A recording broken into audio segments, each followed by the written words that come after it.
입이 쓰다고 하시는 분들이 계십니다. 특히 구취가 있다든지 유식도 역류가 있다든지 하는 분들 중에서 입이 써요 하시는 분들이 유난히 많으세요. 어떻게 하면 입이 쓴 것을 좀 좋아지게 할 수 있을까요? 입이 쓴 이유는 여러 가지가 있는데 대표적인 것이 유식도 역류 때문입니다. 제가 한번 설명을 해드릴게요.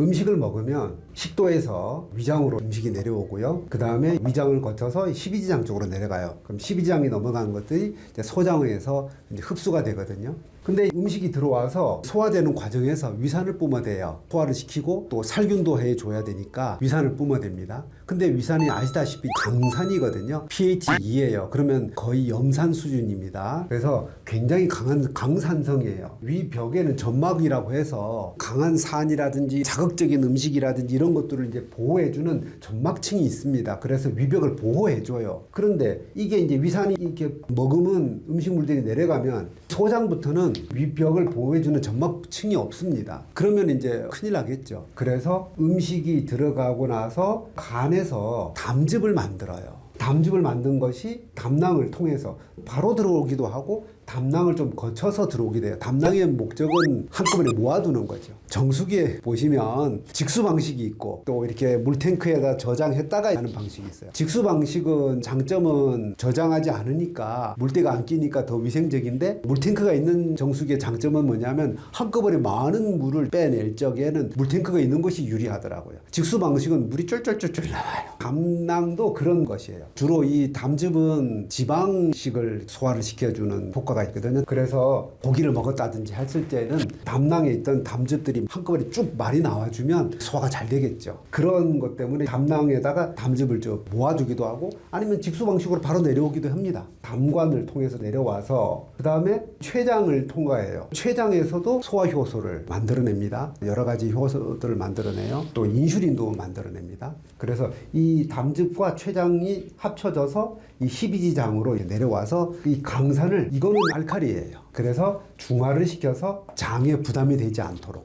근데 이게 만약에 희석이 좀 잘 안 되잖아요. 그러면 산성이 많이 뛰겠죠. 산성이 많이 좀 뛴 음식물들이 내려가게 되면 위나 장에 상당히 부담을 줘요. 부담을 줘서 설사를 일으키기 쉬워요. 그래서 가끔씩 이런 경험이 있죠. 설사를 했는데 항문이 막 뜨거워. 이게 위산이 희석이 덜 된 상태. 물론 pH 2 강산은 아니지만 담즙이라든지 췌장액이 덜 희석이 되면서 조금 약간 산성을 띠는 거예요. 그러면 장에서 염증을 일으키면서 설사를 해요. 그러면 그 위산 때문에 항문이 뜨거운 느낌을 받을 수가 있죠. 그러한데 식도하고 위장 사이에 이 곽근이 있거든요. 가스밸브 역할을 해줘요. 근데 이게 느슨해져요. 느슨해서 역류를 합니다. 위산이 이렇게 역류를 하면 음압에 의해서 여기도 같이 역류가 돼요. 그러면 아까 여기에서 담즙이 이렇게 나온다고 했죠. 여기서 이렇게 담즙들이 들어왔고 여기 췌장하고 이렇게 되는데 여기 담즙들이 이렇게 나오는데 이것들도 같이 빨려 들어가는 거죠. 빨려 들어가서 같이 올라와요. 위산은 맛이 좀 신맛인데 담즙이 거꾸로 역류하게 되면 쓴맛이 나요. 그래서 소태같이 쓰다 이런 말 하잖아요. 담즙은 맛이 쓴맛이 납니다. 그래서 담즙이 역류하면서 쓴맛을 느끼게 되는 거죠.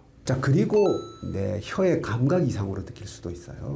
오래 몸이 안 좋다든지 또는 병치레를 오래 했다든지 하고 나면 밥맛이 없잖아요. 밥맛이 없다 그러면 기능이 많이 떨어진 거예요. 그러면 혀의 기능도 조금 떨어지는 거죠. 그래서 감각 이상이 생기는 거예요. 그래서 자꾸 입이 쓰다라는 얘기를 하게 되고, 또 우리가 스트레스를 많이 받아도 입이 쓰어집니다. 한의학에서는 간의 화다, 간의 열이다, 간화다 이런 말을 많이 하는데 스트레스를 많이 받아도 혀에 감각 이상이 생겨요. 그래서 쓴맛을 느낍니다. 그리고 이제 여성분들 임신이라든지 또는 폐경을 하고 나서 입 쓰다는 하시는 분들이 좀 계세요. 호르몬의 이상으로 인해서 입이 좀 말라지면서 입이 쓰게 될 수 있어요. 침이 좀 많이 나와줘야 되는데 침이 잘 안 나오면서, 임신, 폐경 뿐만이 아니어도 입이 좀 마르면서도 입이 쓰다 하시는 분들이 또 많이 계십니다. 그래서 그런 분들은 침 분비가 좀 줄어들면서 입이 좀 쓴 듯한 느낌을 받을 수 있어요. 그래서 크게 보면 두 가지라고 말할 수 있어요. 유식도 역류와 함께 담즙이 역류하는 경우가 있고 혀의 감각 이상이 있을 수가 있어요. 그래서 거기에 맞게 우리가 치료를 하는 게 좋겠죠. 그래서 유식도 역류를 치료해주면 그 입이 쓴 것이 좋아지게 되고요. 그 다음에 혀의 감각 이상은 왜 혀의 감각 이상이 생겼는지 거기에 맞게 치료를 해주면 입이 쓴 증상들이 좋아지게 됩니다.